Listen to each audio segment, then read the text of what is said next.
Well, hi again, everybody. Welcome to another episode of 100 Yards of Football. And today we've got a special guest, a 14-year veteran with the Major League Baseball Philadelphia Phillies. He's an all-star catcher, a Gold Glove winner, a guy from Westlake, originally born in Glendale. And Bob, you've known him for quite a while. Once again, this is the sports page with Bob Case. And Bob, you come up with some of the most amazing and unique guests. You've done it all throughout the show. We appreciate it. And today is no different. Here's a guy that started and played his high school ball just down the street from where you are, was an All-American, was scouted by George Genovese, one of the great scouts of all time. His father was a scout, Dennis Lieberthal. We'll talk about all of that and more, but thank you again, Bob, for bringing Mike Lieberthal with us today. Well, it's an honor to have you, Mike, to join the show. And as I've always said before, catching, I was a catcher in American Legion High School. That's my favorite position. So there's nothing better to me than having a catcher on, because to me, a catcher is the quarterback. Like Tom Brady is the quarterback. Mike Lieberthal was the quarterback for 14 years, 13 years with the Phillies and 1 year with the Dodgers, and an amazing career. And he would be way more known today, I believe, had the Phillies been more in contention, because, you look at his career, he had a .274 lifetime batting average.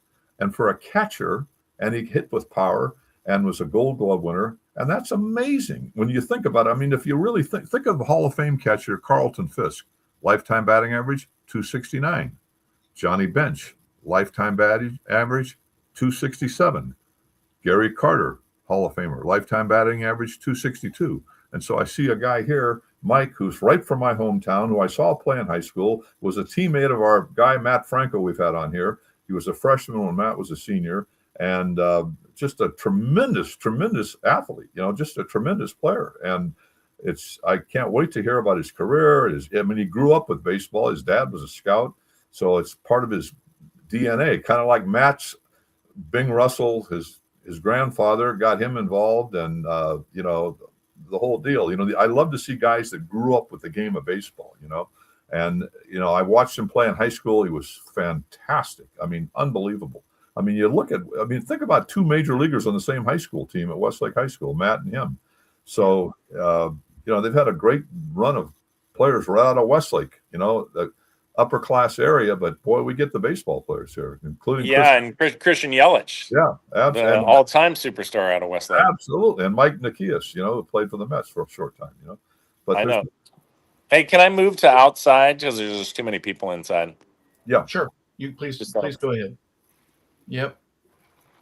Well, Mike rearranges himself. Bob, you live not too far from where he played high school ball. For obvious reasons, you got a chance to see, maybe not him specifically, but the area, you know how good it is.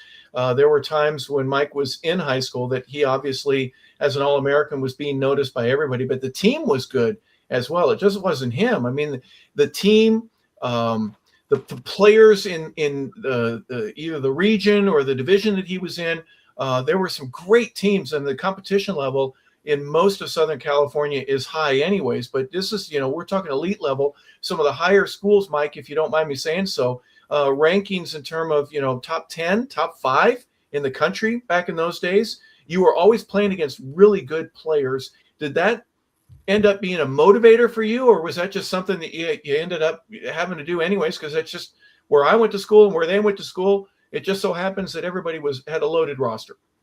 Yeah, when I came to high school, my dad, the first day going to Westlake High School, my dad made me go up to the French teacher, who was the baseball coach at the time, and he had me go up to his classroom after sixth period and say, because freshmen had to be in a normal PE class. Freshmen were not allowed to be in the baseball class. So I had to go into his classroom and say, hey, Mr. Judd, my name's Mike Lieberthal. I just really want to be in your baseball class. I think I'm good enough to be in your class. And he's like, oh, I heard a lot about you. Okay, I'll see what I can do. And the next day I was in his baseball class. So I was like the only freshman ever, this was in 1987, where he allowed me to be in the baseball class as a freshman. Wow. Well, Mike, one of the things that I thought, you mentioned your father.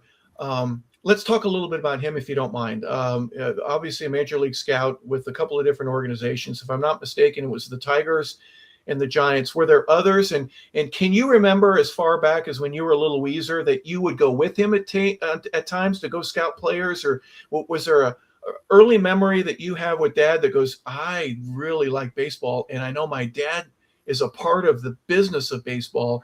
I'm going to connect the dots some way, shape, or form. Yeah, my dad, I mean, I really wasn't, my dad worked a lot. So until I was 8 years old playing in Pinto Pitch, and the head coach for my team at Pinto Pitch, I was a catcher. And he said, at the end of the year, he's like, had a conversation with my father and said he can catch the ball better than anyone I've ever seen. He can throw the ball as hard and as accurate as I've ever seen, but he only had one hit the whole year. I want to put him on the All-Star team, but I just can't get him on the All-Star team with just one hit. So my dad put a batting cage in the backyard the next day. Wow. And he wasn't able to really see me play that year. And he's like, wow, this is, maybe I have a special talent here. So every day, and then he got a hitting coach. His name was Ken Dusich, who was a great hitting coach. He was from Puerto Rico, and he was kind of my hitting coach every weekend. And my dad played high school ball, but he wanted somebody that was special that can really teach me how to hit. And then from then on, I just kind of actually I catching position throughout my little league, senior little league years until high school. Even in high school, I started as a second baseman, and I was a shortstop my sophomore and junior year. So I really didn't switch back to catching until my senior year. Really? Oh, I didn't know that. Yeah, I did my dad had track coaches at Cal Lutheran. This guy Green, who was the track coach there, he paid him to kill me, run hills, and try to get my 60 time down. So yes, the goal was trying to get my 60 time down below 7. And I think I was like a 7.2, and I think I got it down to 7. And it was like, well, shortstop's not going to be your calling because you got to be a lot faster than that. And that's when I made the transition. George and my dad just said, I think, behind the plate's his best chance to make it to the major leagues. It's the quickest way to get to the big leagues as a catcher. And so I made the transition in my senior year, and obviously it was the right one. I mean, I could have gone to third base, but you're not going to be a high round pick as a third baseman. You really have to hit, and there's a lot of pressure on you to hit in professional baseball as a third baseman, first baseman, outfielder. Right. Unless you're a shortstop, center fielder, or catcher, you really have to hit. Do me a favor. When did you get the bug? I call him the gym rats, the guy that always has a basketball in his hands, even when he's walking home from school or in the back of the car, having a gear bag that's full of gloves and bats and balls and cleats and catcher's gear. That's a part of what your life was. But when did you notice the change where, especially with that batting cage, I got a chance here to do something. I'm going to take advantage. I don't need to be told to get up in the morning and go take 50 cuts or something like that. Do you know when that kicked in for you? Yeah, no, I had a Tiger Woods dad. He was crazy. So okay. I couldn't go to the beach. I couldn't ride, I could ride my bike around, but I had to hit basically till dark, regardless if I liked it or not. And lucky enough, I did like it. I mean, I was an only child. And even when I wasn't hitting, I had a rubber ball against the wall, playing my own games. My dad would work till 5 o'clock, and I was always practicing. I always loved it. Obviously you love what you're good at, but I was just, passion for it, even though I had a tough dad that, I had to hit regardless. And I'm very lucky that he took advantage of my talent. I'm going to tease with you real quick, Bob. Please interrupt me. When did you learn to throw a wiffle ball that could go behind the ear of the batter but still end up in the strike zone? Did you have that? My dad never let me throw a wiffle ball. What? We used to live right next to Steve Yeager. He lived down the street, and he used to come tell me not to throw the tennis ball because we play over the line with the tennis ball with my friend that lived down the street. Okay. And he'd always say, "Hey, you're going to hurt your arm throwing that tennis ball." And from Yeager to wiffle balls weren't even a thing back then. So it was just, tennis ball, rubber ball against the wall. I learned at an early age that, you just didn't, protect your arm, protect your elbow. there was throwing programs back then, but it was just basically long toss. Okay. Play as much long toss as possible. Well, I know a wiffle ball against a stucco home is not going to have the same effect as a regular baseball would. So I'm thankful that but having an influence like that, I mean, as a young kid, was Yeager done? Was his career over at that time, or was he still playing? No, he was still playing. My dad had season tickets to the Dodgers. We used to go to the Dodger games at least 4 or 5 years in a row. Okay. We had great seats, and we would watch Yeager and Scioscia. Those were the two catchers. And I remember Yeager was, he was great. He had a Ferrari. It said Yeag 7, lived down the street. We'd come home after games. He would be right next to us in his Ferrari. My dad would say, hey, that's what hard work gets you, Big leagues. Yeager was on like Playgirl. He was smoking cigarettes in the dugout. It was like, I used to watch as a little kid. My dad used to smoke a pipe. So, and that's when they allowed smoking at Dodger Stadium. And everybody around us hated it.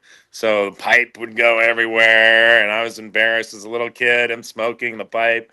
And I'd just look at Yeager and be like, oh my God, Yeager's having a cigarette in between innings? Like, how is this possible? Yeah. Hey, Mike, you know what Mike Sosa said on this show? He said, Steve Yeager was very interesting. He said, is the best defensive catcher, including bench, he ever saw defensive. Oh my God. His arm was insane. It was unbelievable. Yeah. What a compliment, though, to say Mike Sosa, who was a catcher himself, right, the best defensive catcher I've ever seen. So, except he left it all on the, he left part of his game out with the cigarettes and stuff, Yeah, he just couldn't hit. If you find a catcher that can, there's a lot of good defensive catchers out there, but to get both, the combination with hitting, absolutely. And that's how you make your career out of yourself if you can do Pete both. Rose said once many years ago, he goes, our lineup was stacked. We had some really good players, but in an average lineup in the big leagues, usually your catcher and your second baseman were the two weak points from a batting perspective. And we had Bench and we had Joe Morgan. So we had two guys that were way above the standard for that era. And that's one of the reasons that we were so good, is because we had 9 pieces to our puzzle, where 8 back then the DH wasn't into effect, but 8 guys that could put the ball in play. And it made such a huge difference, where there are a lot of teams that didn't have that. Was there anything about Steve's game as you look back and just say, gosh, I ended up being a catcher, but I did play other positions? You were a middle infielder for a time. You could probably play anywhere on the field. Was there something that you go, gosh, I wish I could have absorbed a little bit more, because that wasn't my natural position. I ended up playing it out of necessity and need more than that's what I want to do. You did have a strong arm. You had great feet. I know that George wrote in one scouting thing that he's never seen a catcher that was as thorough as you were in doing all the little things right. Yeah, in today's day, catching is totally different. You used to have like that big, heavy, big guy behind the plate. I had plenty of backup catchers, from Mark Parent to Todd Pratt, these huge guys. You don't see that anymore. You see, they try to convert shortstops that are in the minor leagues that maybe can't hit enough, that aren't good enough to, with their agility and their speed at shortstop, and they convert them right away to catching. If you have a great arm, you don't have the pressure to hit. Even like a shortstop, you don't have the pressure to hit. But I was lucky enough, because that's where you get the soft hands as a shortstop. He has soft hands. He has good feet. They want somebody athletic back there now. I came up, Jason Kendall was like a small catcher. You look at the catchers now, even today's day, they're relatively not very big. They want somebody back there that's very agile, that's quick. Jay Muto can run. You got even Will Smith is very agile back there. He's very quick. He's not very big. You have, you can go down the line, besides like Salvador Perez, who's a big guy back there, but he's very quick and agile. But it's really a position that's changed over the last 30, 40 years. It's just. How about Bob Kirk with a gut? Who? Alejandro Kirk? Alejandro. How about Alejandro, yeah, but he's quick. He's very agile. He's short. He's only 5'9". Good hitter. Yeah. Too. I know. So the position's really changed. They want somebody athletic back there, as opposed to just big, heavy-footed, and there's a lot more catchers out there, a lot more just athletes in general, from high school to younger kids that are catching. I mean, you see all these catching clinics now. There's more kids trying to catch. Back in the day, back in just when I played, there was hardly anybody out there that wanted to catch. That's right. They call it the tools. I mean, just you have such a big variety to pick from now. Just like pitching, pitching's so much better now. Guys are throwing harder velocity. There's pitchers from all over the world. There's the whole core catching group. The whole core catching group is just, the numbers are just way higher of people trying to catch that are have way more ability than they did back in the 80s and 90s. Is there a part, and I want to make sure we mention Clubhouse 805, that is your organization.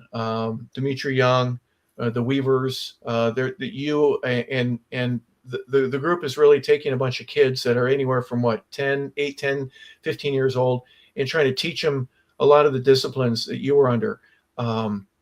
Is that an easy thing for you to transition what you had, that God-given natural ability, and then trying to explain how easy it was for you to a kid who doesn't understand that? Is there a challenge for you in being able to transfer some of your wisdom and your insight and making it easy for youngsters to be able to assimilate that? You blinked out for a second. Yep, I think we lost him, Bob, for just a second. The length of my question, I need to shorten that just a little bit. Hopefully we'll get Mike to rejoin us here in just a couple seconds. Isn't that funny this has happened lately? Welcome to technology, right, Bob? Yep. There's certain things that unfortunately I'm not sure how his Wi-Fi is interconnected. And by the way, Mike is at the North Ranch Country Club. Right. He was just getting ready to tee off, and he obviously had the interview with us scheduled. But was he with Jared? He was with Jared Weaver, right? You said Jared's in the bar drinking. What? Yeah, Jared's getting ready to tee off with him. So the two of them will be out. But he may be smashed by the time they play. So. Well, he mentioned that he had like a 12 handicap, Jared did, and Mike's about a 3. So that might make it easier for him if they have a couple of dollars on the game. I'm not sure if Mike, if you can hear us, why don't you call back in? I'm going to remove you from the stage just so you know that we need to reconnect you. And then it'll be just Bob and myself. Well, Mike's career, obviously, Bob, 14 years, 13 with the Philadelphia Phillies. We'll talk about that in a little bit. I want to make sure that he gets a chance to talk about his high school. But obviously the Philadelphia organization, Darren Dalton was the catcher at that time when Mike was drafted. And here's a guy that was, a beloved Philadelphia mainstay. Brett Boone, not Brett, his father. Bob Boone. Bob was there for quite a while during that championship run that they had in the 80s season with Mike Schmidt, Lazinski. Pete Rose was on that team, actually. Steve Carlton, Manny Trio. I'm trying to think of some of the others. Obviously, some great teams that Philadelphia had. And as you mentioned, Bob, when Mike does get to Philadelphia, it was kind of a dry spell for the organization as a whole. Didn't have a whole lot of playoff appearances, but yet his ability to maintain his talent level and play at a high level, become a 2-time All-Star, in spite of being in an organization that was struggling to win 82, 85, 90 games. Just a mainstay of how good his talent was, and for obvious reasons, how good he was. All right, Mike, we get you back? I don't know. That happens all the time. Even when I did my own pod, when somebody calls and you press end call, it just disconnects you totally. It ends everything. Yeah. Like, what is that? I don't get it. Somebody calls, you press end call, and it like disconnects me. Just don't press anything like Bob does. Bob doesn't do anything, and then he's on the air. He gets to stay. I know. Well, it was Jeff Weaver that was calling me. He's like, "What's going?" Hey, well, I got to play. We got to get this in. Yeah, let's go before he has. The longer you're on here, he may be shit-faced by the time you get on the golf course. So. I know, right? Hey, I left by asking a simple question about you and transferring what you know, your wisdom and your talent level and all that, to a kid who's 10, 12, 14, 15 years old. Is that an easy thing for you to do, to be able to go, hey, I see what you've got here. I recognize where your talent level is. Let's work on some areas where you're strong, but we also need to have some areas where you're weak that we need to increase those to strengths. Yeah, I mean, you're just trying to make every kid better, right? Whether it's making their high school team, whether you're a high schooler trying to make a junior college team. Catching's a elite position where you have to have extreme arm strength. You have to basically have pretty much the best arm on the field if you really want to get to the highest level. And most kids don't. So they just want to get as good as they can, receiving, mechanics right. Maybe they can possibly get to their high school team, make their high school team as a catcher. Who knows if they can even start on their high school team as a catcher? But it's just making everyone a little bit better. And it's the same with hitting, same with fielding. Everyone's has a dream to make it to the major leagues, but really to get to that level, you really have to be quite talented. Arm strength, quickness, speed, glove. It just, you know, I mean, you don't want to ruin anybody's dream, and everybody can, these kids are obviously in their own little bodies and they grow at different rates. Some kids are huge 13-year-olds. Some kids, I was tiny as a 13-year-old. I didn't really grow until my sophomore, junior year into my body. That's why I was like this little second baseman, but I always had that whip arm strength. But you don't know how kids are going to develop. You don't know how from high school to college how kids are going to develop. There's kids that are throwing, 83, 85 miles an hour, but in the next 3 or 4 years, they might be throwing 95, 97 miles per hour. That's what happened with Jeff Weaver and Jared Weaver. They weren't throwing hard in high school. I'm not sure when they were drafted. If they were drafted out of high school, they might not have even been drafted. And one went to Long Beach State, one went to Fresno State. And within 2 or 3 years, they really grew into their body. And next thing you know, they were both throwing 95, 97 miles per hour. It was just sometimes it just takes, especially for body development, it just takes a while for high school kids to get into their, own body and develop themselves. So, it's hard to say like, hey, you don't have the arm strength now. I don't think you should be a catcher. I think you should move to a different position. But you're great defensively. You're great. You have great glove work. Your framework is great. Your footwork, but you just don't have. To say to somebody they just don't have the arm strength yet at this age is just, kids just change. So. Well, speaking of that, it's funny that you mentioned, when you get to high school, even your senior year, if I read correctly, you're weighing 155 pounds, but yet you had one game your senior year, you hit 4 home runs in the same game.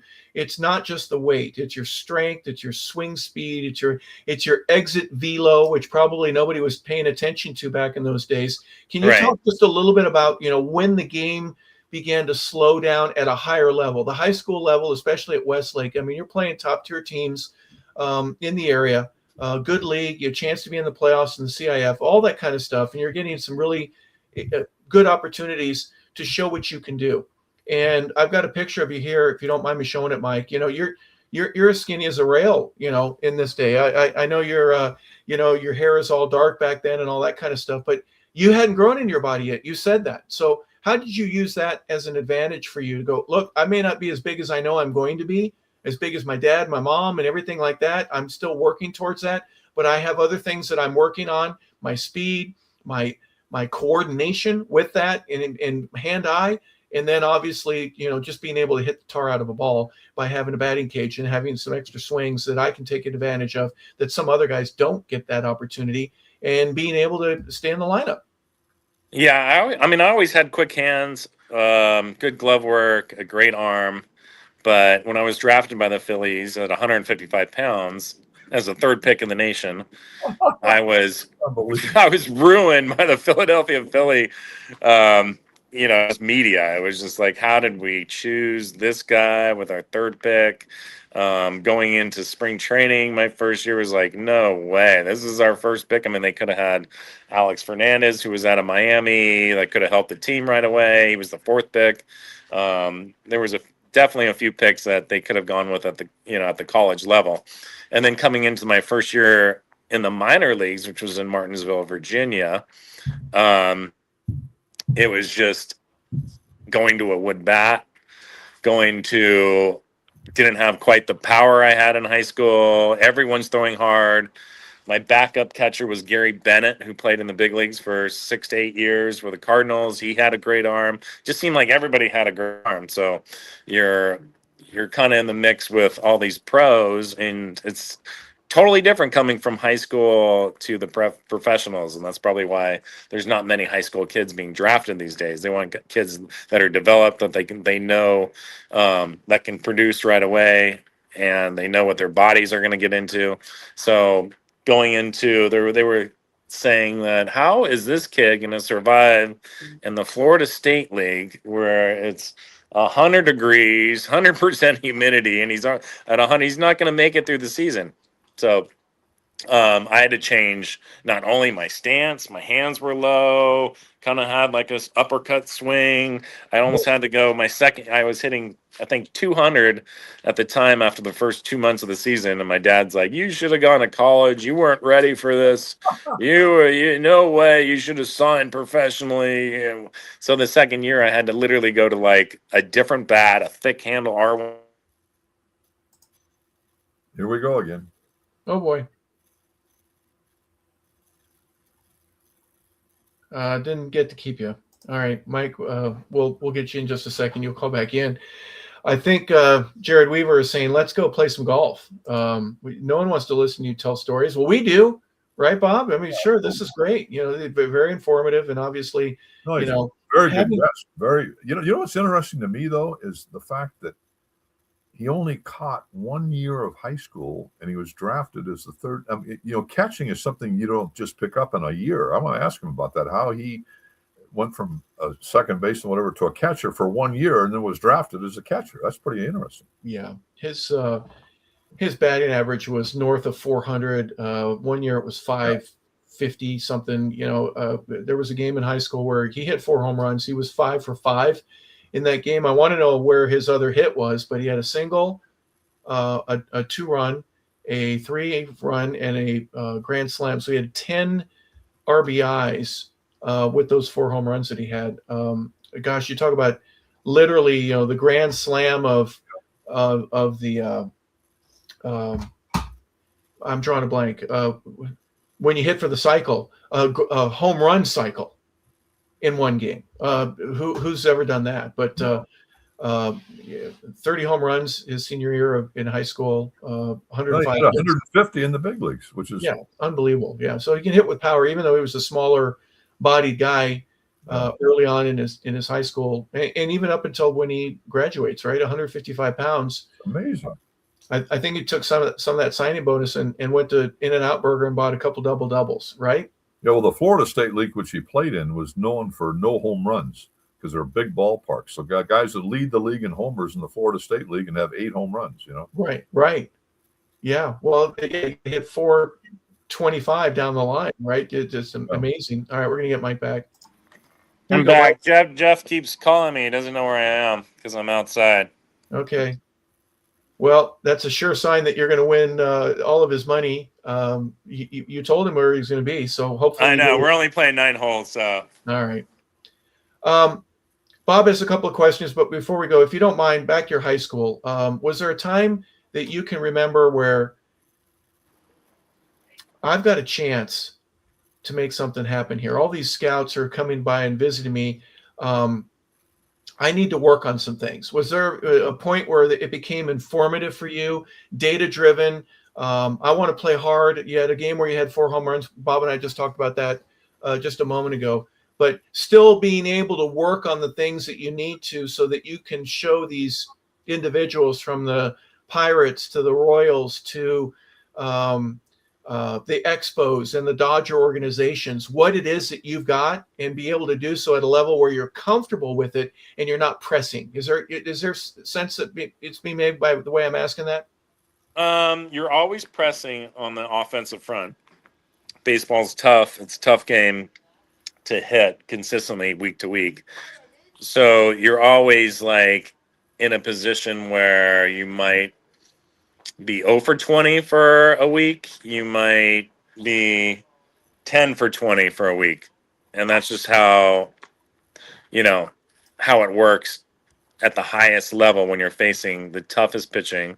You're facing new relievers, new pitching every day. Sometimes you get 3 or 4 starters in a row that are just nasty.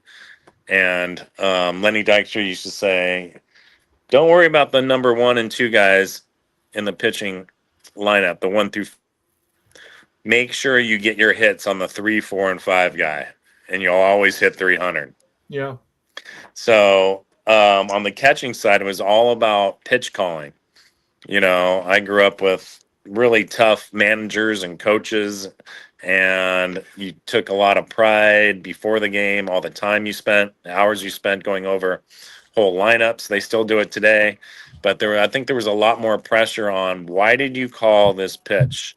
Even though it's the pitcher's final decision to shake off, they always blame the catcher. So it was, I think there was more pressure, especially in Philadelphia, on game calling, and that was probably the toughest and the most time that I spent. Were you able to use some of that strategy to help your team? And the reason, okay, we're going to go low and away on this pitch, and we're going to go high and inside on that. Did you find that when other teams were scouting you, that you could figure out more quickly what it is that they were going to try to do? And would that help you at the plate? Not really, because if you're looking for the slider, he's going to start you off with a slider. You're probably going to swing at it regardless if it's a ball or a strike. Derek Jeter, many hitters you just got to keep it kind of simple and just look for a fastball almost every pitch. There's times where you can cheat and look for a pitch, look for a changeup, look for an off-speed pitch, but for the most part, you got to keep it simple. You got to look for a fastball, middle away, so you're staying on the ball, and not really get too technical in your head about it. So it's just you got to make adjustments. Pitchers are making adjustments. Hitters are making adjustments at bat to at bat. When you go over a series, a team, you know what you're going to do the first time throughout the lineup, but it changes from the second and third time because hitters are making adjustments, and you got to be able to read that. Greg Maddux was the best at it. Oh, yeah. The best. Yeah, best. Like each pitch, he would make adjustments and try to figure out what the hitter's trying to do. Yeah, Mike, I had a question for you. What's interesting to me is you were drafted as a catcher, and you only had 1 year of catching. That's really amazing, because catching is something you just usually don't pick up in 1 year. That's pretty amazing to me that you had 1 year of catching and were drafted as a catcher. That, like I said, like shortstops, infielders, guys that in skill positions can pick it up pretty quickly. They already have the glove, they have the soft hands, they have the arm, the quickness on their feet. It becomes a lot quicker. In today's day, it's a little different because you have knees down, left knee down, right knee down, when to change positions. But overall, you just got to be athletic back there. I can make somebody that is, pretty athletic. I can teach them catching pretty quickly. Maybe not the mental side, but definitely the, physical side of it. Well, the physical side, obviously, how to block a ball and do that. From your middle infield experience, a backhand scoop, instead of going down on your knees, did you find that you had the ability to catch a ball and be able to throw a runner out in a way that was more advantageous for you than the guy that's going to block it and just let the ball hit the ground and bounce in front of him and give up the base? Was that something that you were a little more aggressive as you learned to develop your catching skills? Not really. It was different when I started catching because you couldn't do knee down. Guys, our coaches and managers would pretty much yell from the side if I ever dropped to a knee. They never wanted to see movement back there. They wanted you to be as soft as possible and as quiet as possible. It's the same today, but it's a little easier going down to one knee and being pretty quiet, pretty relaxed, and trying to get underneath pitches a little bit easier than both knees up. So I think it's a little easier in today's day catching with the knees down, but I wish I was able to do that. But it's a little bit harder on the ball in the dirt, but guys that are very agile and they can do the knee down and still be very successful at blocking balls in the dirt. Same with when you saw Will Smith and Alejandro Kirk in the World Series. They were great. They had knees down, but they were really quick and they were great at going right and left with the ball in the dirt. Yeah. Yeah. Don't you think there's more pass balls today, though, from that? Oh, yeah, I'm sure. Yeah, because everybody's knee down and they're not as athletic as those two guys I just mentioned. And I I don't think their setups with a knee down are correct. They kind of just are stuck in the mud with a knee down, and you almost got to be guarding somebody like in basketball, but with a knee down, and to be able to push off both knees. So I just don't think most guys are doing it the right way. But I mean, if you're athletic back there and you're quick, I mean, if you're not quick and you're a little slow, it's going to be hard to change. Well, speaking about learning how to do it the right way, you're 17 years old, you're drafted, you sign with the Philadelphia Phillies. You could have gone to school, but, as a first rounder and the third pick overall, you're going to take the opportunity in front of you. But there's a lot of learning to do. What was it like for you that first time you had to say goodbye to mom and dad and go, I gotta head out to Scranton. I've got to be in, you mentioned Martinsville, right? There's some towns and places that, and you're 17. You don't have the ability 18 or 19. What was that like for you? I couldn't wait. Couldn't wait to be on my own. And I mean, we lived with a family. My first year in Martinsville, Virginia, families took everybody in. So you lived with like 2 or 3 players. I mean, it was great. It was like a fraternity. I mean, you're playing baseball every day. You're with bunch of new friends. It's like going to college. It's just it's a great experience. You're playing in front of, in Martinsville, Virginia, my first year, I think we had average 4 fans a game. I mean, it was playing under the lights every game. It was fantastic. I loved it. Even though, you're traveling in buses and you have long bus rides, but that was the fun of it. So I enjoyed playing in the minor leagues, and I had, I think, 4 years total, which is very short for a high school kid. Okay. And then next thing you know, now Darren Dalton was the regular catcher there with the Phillies at that time. And Darren, about the time that you get there, is nearing the end of his career. He's not done yet, but he's getting closer, right? A couple injuries, his batting average was going down. Was that pretty much the philosophy that as Darren goes down, you're going to be coming up and then you're eventually going to be the everyday guy? Was that something that was expressed to you from the upper management there, from the big league club, so to speak? Or was that something that you had to learn once you got there, that I think this is the opportunity and I'll figure it out? Yeah, I knew that going in when I was drafted. Darren Dalton was hitting 200. They needed a catcher bad. I knew they were going to draft a catcher in the first round. I was just fortunate enough to be with the Phillies as the 3rd pick. And then when I was called up, he broke his collarbone halfway through the season. I got a call at Rochester, New York, payphone in the clubhouse. And Lee Thomas, our general manager, said, "Mike, Darren broke his collarbone. I need you up. We're going to LA the next day." To play my first game in Dodger Stadium was pretty awesome.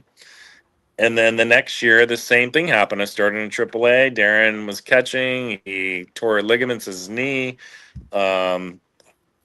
picked off at second base, I think. And halfway through the season, Lee Thomas calls me again and in the clubhouse, a payphone, and says, "Mike, Dalton broke his ligaments, and we're going to L.A. tomorrow." So 2 years in a row, the first day coming back and playing in L.A.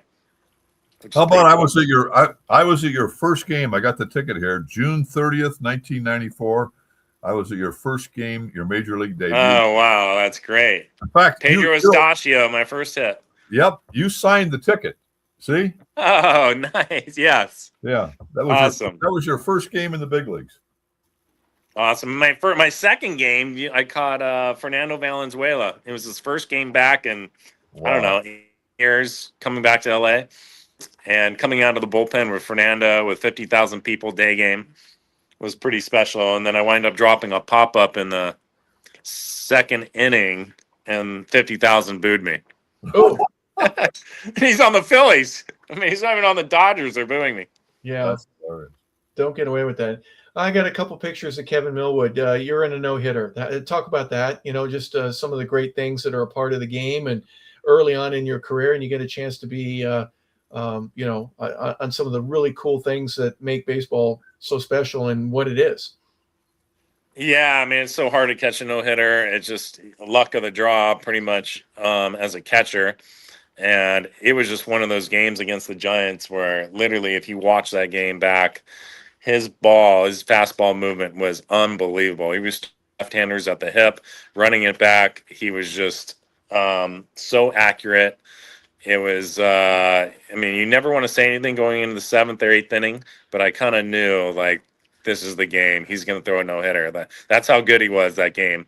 And, yeah, it's special. No, you know, I had 1 no-hitter, 1 Gold Glove.